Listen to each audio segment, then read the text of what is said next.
C.H. Robinson. This is a third-party logistics company.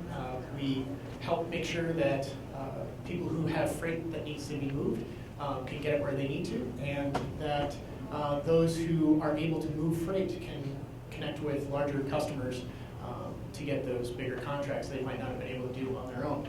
So it's a fairly large organization. Even just the technology side, which is growing rapidly, is fairly significantly big. And the group that I work with is their data science group.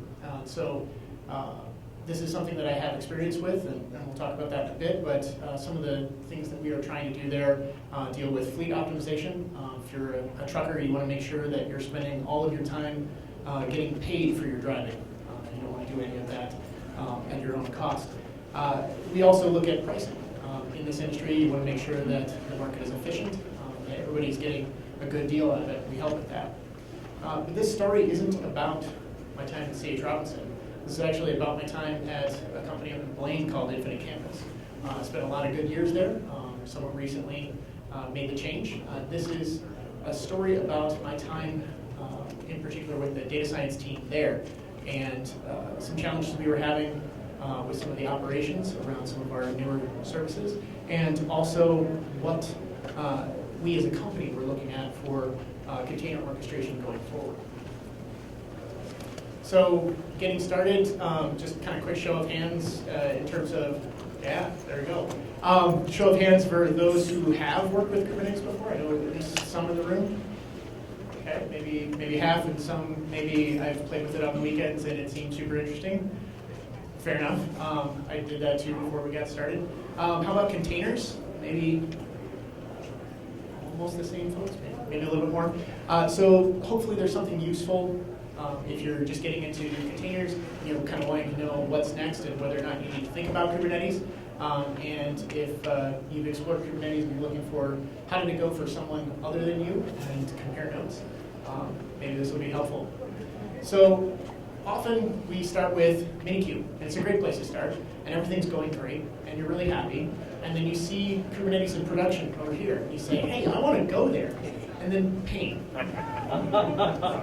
And you may fall into a pit.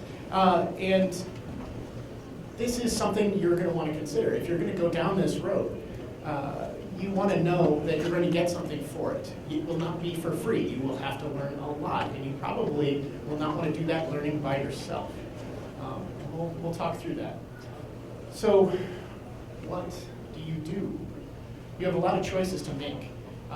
This is a story about early 2018 when I was working with the data science team at Infinite Campus, and we were trying to help the company decide what that next big technology bet was going to be in terms of deployment. So we're going to cover why you would even want to deal with Kubernetes. Some of you, this is not the problem that you need to solve. It may add more challenges into your world than it solves, and you want to think about that. We'll talk about the approach that my team and I took, what changed based on our plans, and what we learned, and what was left that we knew we were going to need to go after next, but did not take on right away. And then maybe some closing thoughts. So before we get into why you would go after Kubernetes, it's probably worth touching briefly on why containers. So a lot of you have worked with containers, but not everyone. Containers provide you an opportunity to be confident that what you deployed in a lower environment actually is the same thing you can deploy into a production environment. And if you were working in JavaScript in early 2016, you may remember that maybe changed 1 hour to the next, and what you deployed in one environment was not, in fact, going to work just an hour later.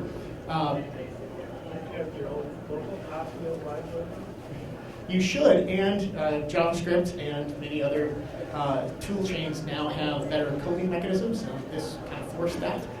But containers are another opportunity to make sure that you have a static local copy of that environment.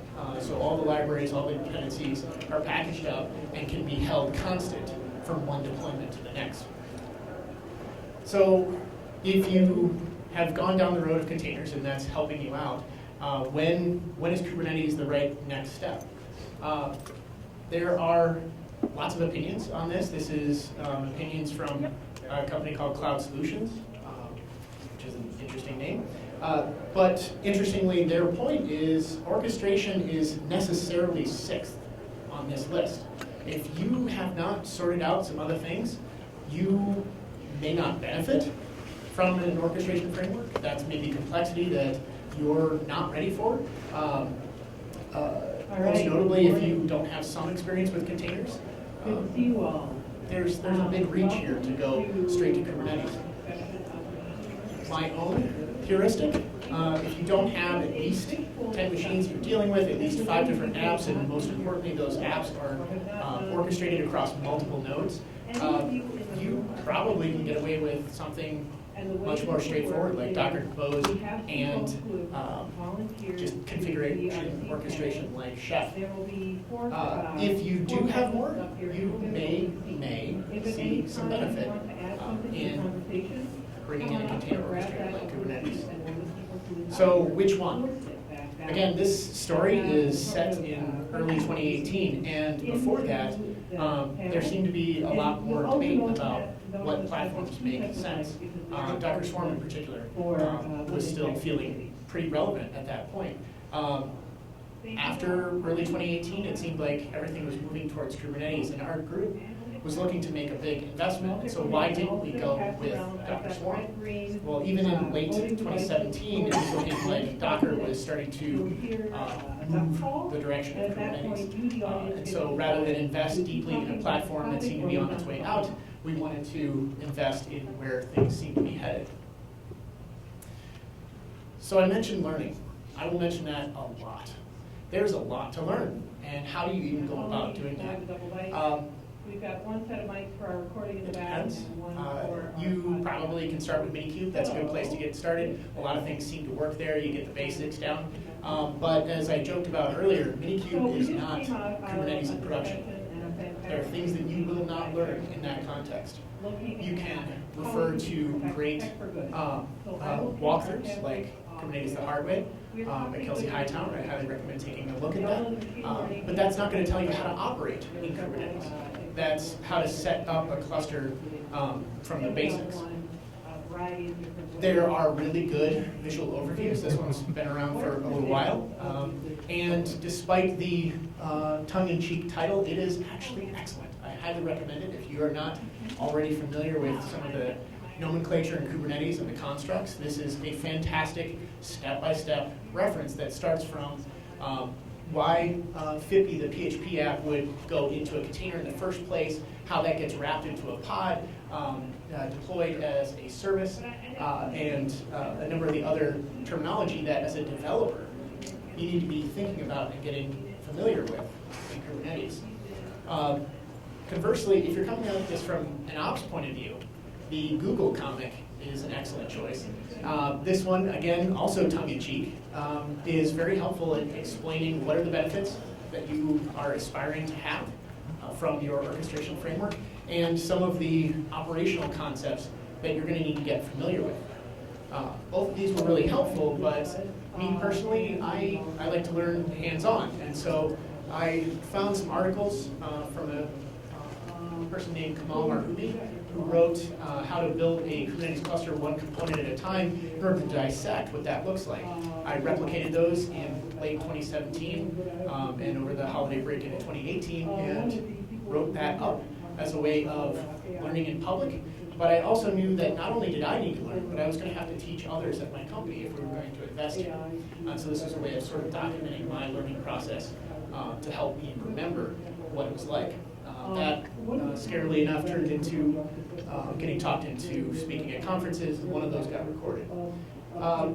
But now, the tools are a lot better. There's a lot of opportunities to learn for free at a much deeper context than were available before. Katacoda is a good one to consider. There's a lot of detail there underneath the covers if you want to go digging into what their deployments are structured like. You can learn a lot from that. So that's learning about Kubernetes. How about introduction to Kubernetes? Again, you have choices.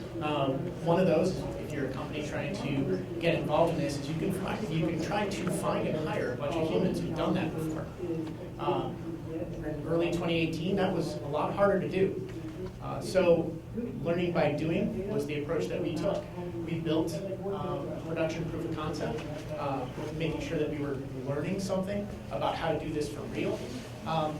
But it was a proof of concept, and we didn't go after everything. So you're going to do this. Are you going to do this by yourself? You're going to do this with a team. Personally, I think you're in for a world of pain if you try to do this by yourself. There are a lot of things to learn. And personally, I think Kubernetes is a team sport.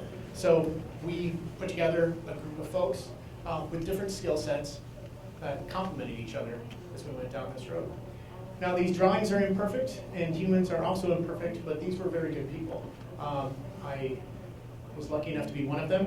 I have a fair amount of experience in software engineering, and even some a while back in operations, but we had a couple of folks of us who were coming from the dev side and a few experienced operators, one of which had fairly deep networking experience, which turned out to be incredibly valuable.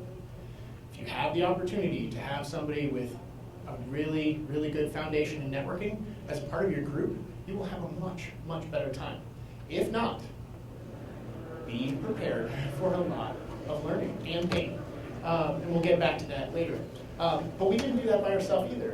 While there were primarily 4 of us who were chasing this and learning on behalf of the company, we had some infrastructure folks who were helping provision things like networking and storage and compute.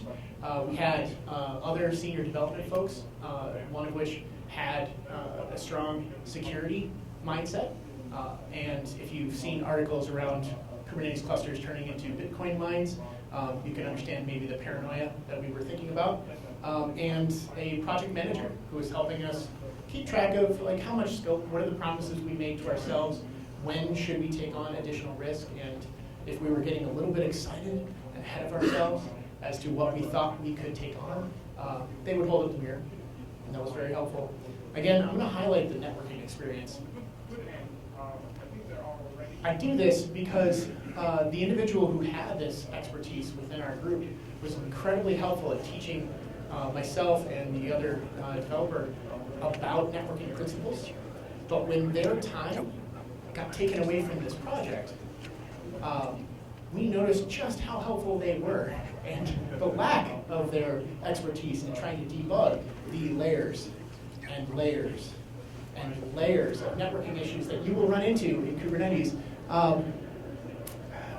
We missed them, and we tracked them down to get more answers. So that's the who, but the what. You can try and do it all. I don't recommend it. We started with enough to prove to ourselves that it was production. But we did cut some corners. We figured that there were a few things that we could add in and learn about later and improve on. So we started simple, or at least what we thought was simple, and you can make your own judgment call on that. How much like production is one of the first choices. For us, we had operational concerns that we were trying to address for our team. We had some sort of alpha deployments, like the software worked, but we were spending a lot of time just making sure that it stayed up. That's no fun when you're trying to build out features. So we wanted some stability, so service level that we were offering up, and we wanted to be held accountable to that by someone who actually cared that those applications stayed up, not just us. We also wanted it to be repeatable. So for us, that meant that you could pave that environment at any time. We could build it up fairly quickly, that when we made mistakes, and we did, and we knew that we were going to, we wanted to be able to start over from a known state and build up from there. So making sure that all of our deployment information was in source control and how to do that responsibly. These are things that you're going to want to deeply consider when you're thinking about Kubernetes in production. Do you make Kubernetes your customer's problem? For us, we did not. We chose that it needed to be production. Somebody needed to care deeply that our work was effective but we did not want to have our customers and our primary source of income at risk. So it was production, but it was internally facing. That's important. Some may argue about whether or not that's production. Did you have enough hardware to like build more than one cluster for testing, or did you just sort of have the one? We had pretty much as much hardware as we could want, and we'll actually get to that. That was not the fight that we needed to have. Good question. So with containers, so you're going to run containers. You're going to run them in Kubernetes. You need to figure out which ones you're going to try and run. If you're starting small, you're going to pick something. For us, we also picked known quantities. We knew that while we have been using containers, that there were still things to learn, and we wanted to eliminate some of the risk in the assumption that if others were using these containers in production environments well, then they're probably more stable than things that we built ourselves. So in terms of limiting the things that could go wrong, this was one of our opportunities. We picked Airflow, which in the data science world is heavily used as a job scheduler. Metabase is that M symbol there. It's a data visualization platform that allows you to query a number of different data sources from one UI. And both of those store their metadata in Postgres. So those were the things that we took on initially. But just because it's in a container does not mean that it will work well in Kubernetes, which was a surprise for us. We didn't know that. We learned that as we went, so pay attention to that. Look at where those containers are at in terms of their maturity. Have people run them in Kubernetes before? We'll tell a little bit more about that as we get going. Where do you get your nodes? So to the question in the back, we were choosing to do this internally. Our team did not have a ton of experience operating in the public cloud, but we knew that we could get as many VMs as we asked for. We had fair amounts of support for this effort, and so how many clusters we wanted was not really our problem. Again, we were trying to learn the technology. We weren't necessarily trying to go really wide with it yet. We knew that there were basic operational patterns that we need to get sorted out. So we, again, removed some of the learning opportunities. We weren't trying to learn public cloud deployments at the same time as we were learning Kubernetes. I'll also say that the vendor ecosystem for Kubernetes in early 2018 was still moving very rapidly. I would say you could argue that's still happening today. But we weren't quite ready to learn a vendor-specific approach to it at the time. If you are building your own cluster, then you have to think about the operating system. This isn't super fun, but there are a few choices out there. CoreOS is a great purpose-built option, which we did not know how to operate. And so again, in terms of things that we wanted to take on, our basic Linux operating expertise would have to stretch there, and we're trying to learn Kubernetes up, not Kubernetes down. So we went with CentOS, and then that burned us later. In Kubernetes, they have role-based access controls, and these are super important. And if you want to make it easy to deal with them, you really need LDAP support, and that means that your platform has to have LDAP support. You can work around it, but it's not fun. So choose wisely. Storage. So as some of you will have noticed, a database was on our list, which is debatable about whether or not that was a smart choice. We saw a lot of discussion around that, but ultimately we decided while stateless applications were kind of the bread and butter of Kubernetes, we wanted to learn what are those challenges around managing state and stateful applications in Kubernetes. We knew that it was possible. People were doing it. They were writing blog posts. But what are those challenges? Are we up for them? Is that where we wanted to go? But in terms of providing that storage, we went with something safe. We knew that we could get NFS working. We weren't quite ready to take on learning more storage technologies that were perhaps a better fit.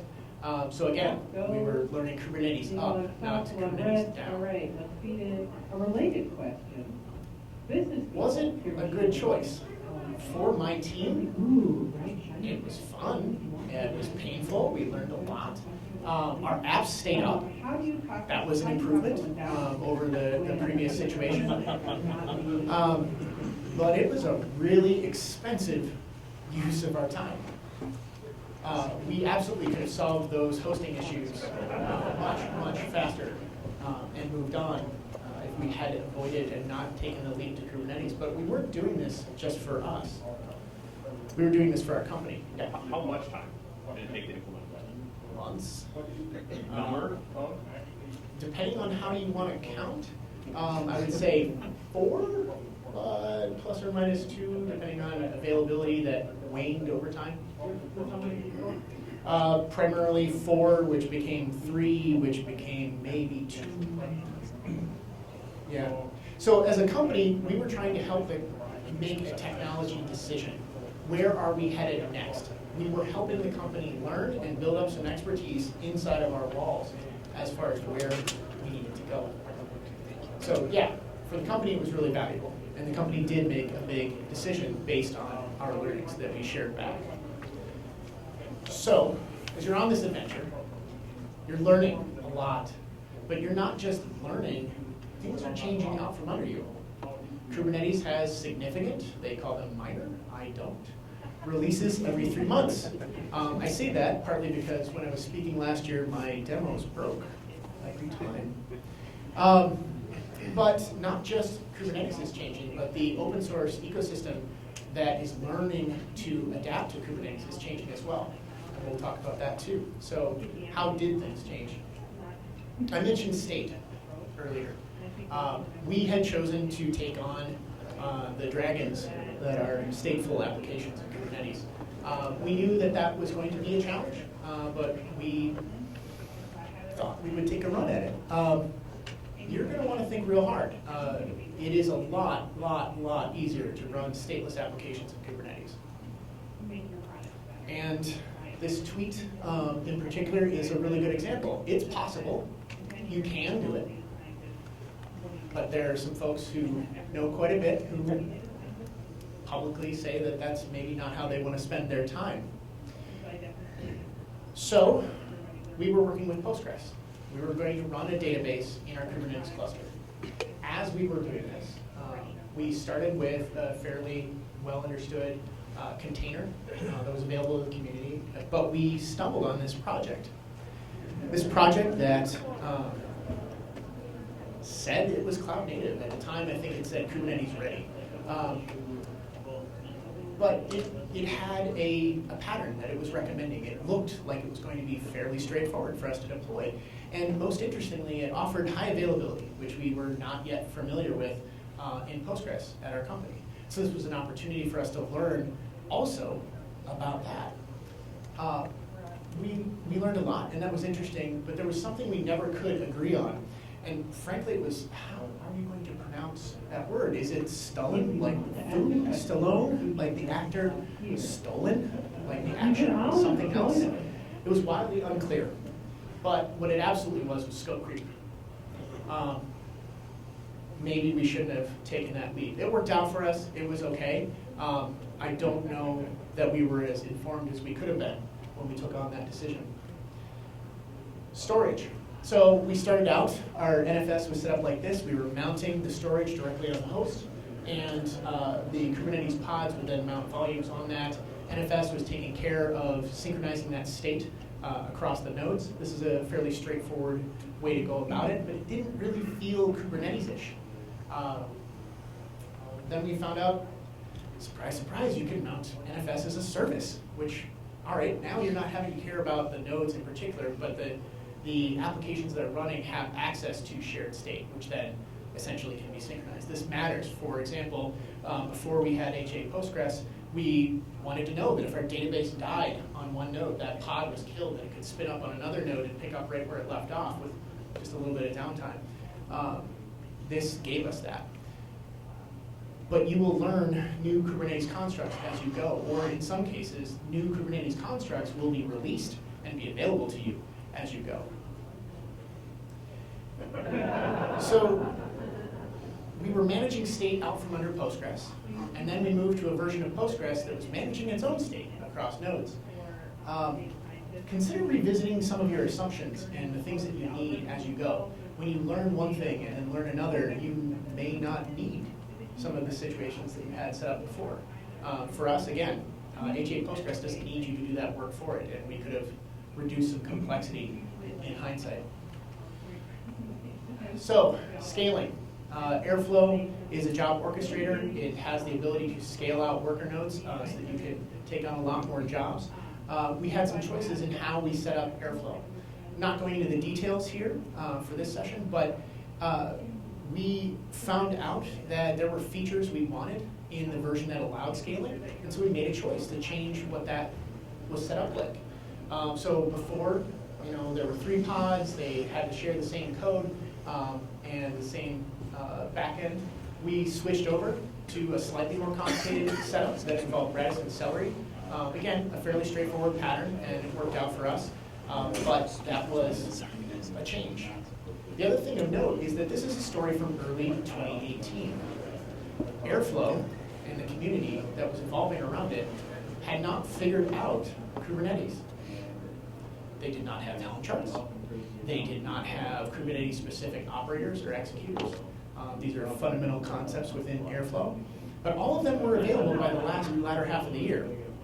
So after we had gone through our proof of concept, a bunch of things get released from the Airflow community, and we go, oh, that would have been so much easier. We should start over. So be aware, things will change out from under you, and it's not just Kubernetes. What did we learn? A lot. So first, don't build it if you're not going to sell it. You can build up a Kubernetes cluster yourself. You can do this. If you want to go down the route of Kubernetes, there are many, many, many vendors who will happily do that for you. It is a lot cheaper to pay someone else to do this than to hire a bunch of dedicated folks to figure this out for you. And you will need to if you're going to do it yourself. There's a lot of work in administering and taking care of Kubernetes proper.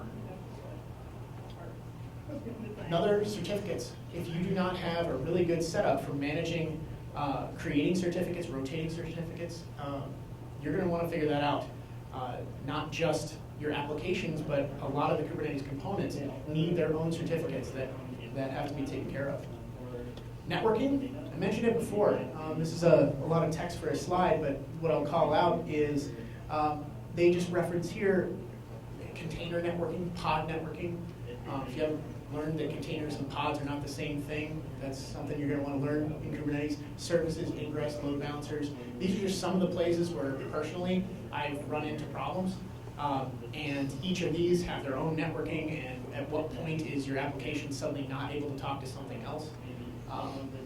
Make sure you allow time for that learning. Secrets aren't.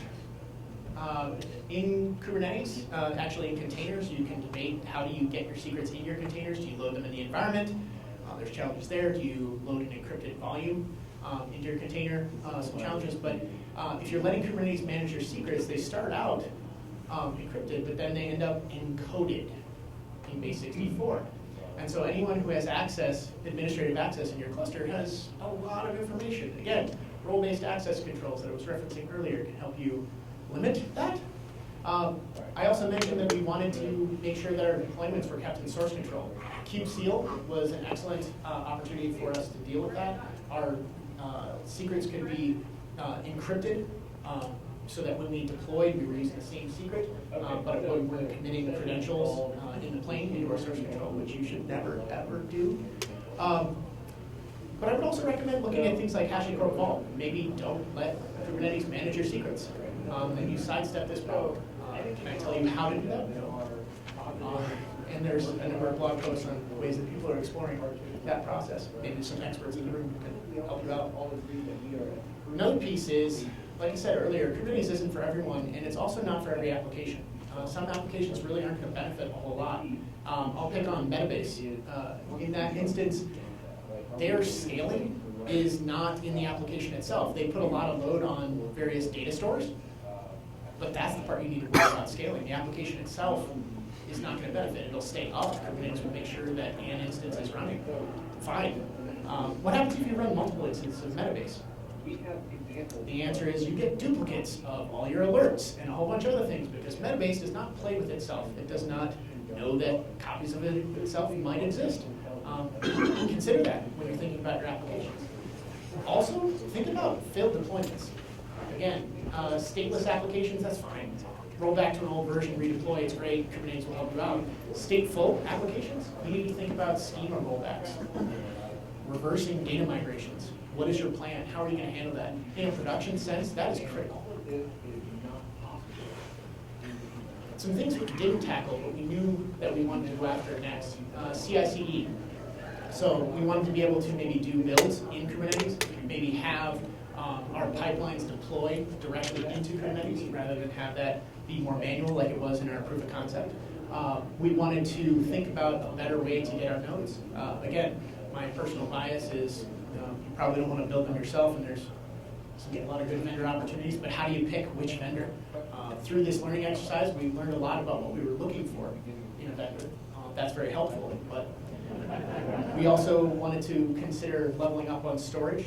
I mentioned some opportunities there, but also considering whether or not we wanted to manage our databases in Kubernetes at all. Again, it's possible, as Kelsey Hightower referenced, you can do it, but maybe your operational expertise is spent better elsewhere. Namespaces and environments. I want to hit on this one pretty heavily. There's a lot of decisions to make here. Maybe for developers, Minikube is acceptable. Maybe that'll help you get things figured out. There is a multi-node option now. Maybe you can learn more.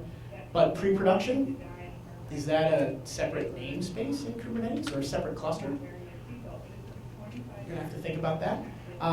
Production, is production one cluster, multiple clusters? To the question earlier, there are choices. If you go with multiple clusters, are you getting the density of use on that hardware that you were promised when you went with Kubernetes? Maybe. How are you dealing with noisy neighbors?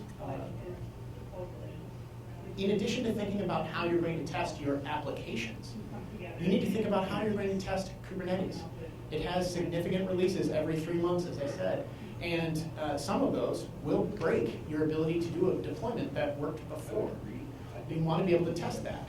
How are you going to do that? Is that yet another cluster? I don't have the answer for you, but I do have questions that you should super consider. So, to bring this to a close, think first. It may not give you what you're looking for. Also, plan to learn. Do that incrementally. Do that over time. Make sure you've got good humans you're working with. They need to be able to work well together. They need to have expertise in things that you need. Networking is a double plus. Expecting our plans are going to change. The ecosystem is evolving rapidly. The applications are evolving. Kubernetes is evolving. Your understanding will evolve. Plan for that. Plan that it's going to take time. That is important. Plan that your plans are going to change. You're going to see something that you weren't aware of before that you're going to want to take advantage of. And other things you're going to have to stiff arm into the future. So speaking of futures, if you were looking for an awesome company up in Blaine or in Eden Prairie, I'm happy to talk to you about either of those. Again, Joshua L. Shepard on Twitter. Thank you very much.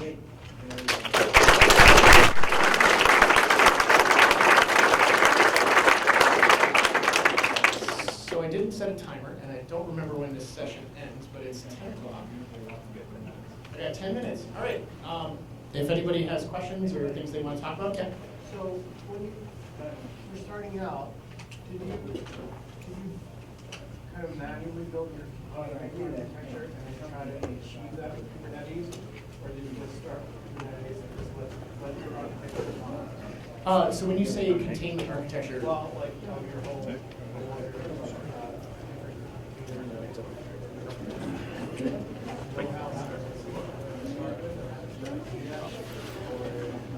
yeah, so we did a fair amount of whiteboard planning, thinking about what we were going to need from our nodes. That's where some of the, hey, we're going to need shared state came from, how our deployments were going to be structured. So I don't know if that's going Did you to... try to build it manually in order to start from Kubernetes? Me personally?